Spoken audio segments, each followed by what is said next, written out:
Developing now, local lawmakers are speaking out about an apparently leaked internal memo telling Border Patrol agents to detain and question travelers of Iranian descent at the Canadian border. News of this memo comes just a few weeks after a group claimed that more than 60 Iranians and Iranian-Americans were stopped at the Peace Arch border crossing in Blaine.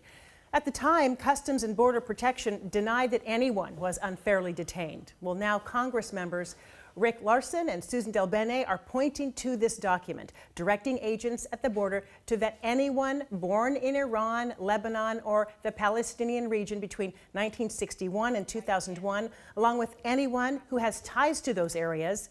One Iranian American from Kirkland said that her family was questioned for hours, leaving her kids terrified as they returned home from a ski trip.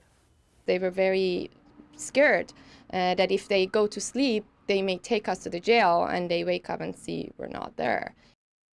So this all happened just days after a U.S. missile strike killed a top Iranian general, triggering tensions, as you'll remember, between the United States and Iran. Today, Congressman Larsen said, quote, "This callous policy is unacceptable and appalling." And Congresswoman DelBene said, quote, "There is no excuse for this behavior and lack of transparency."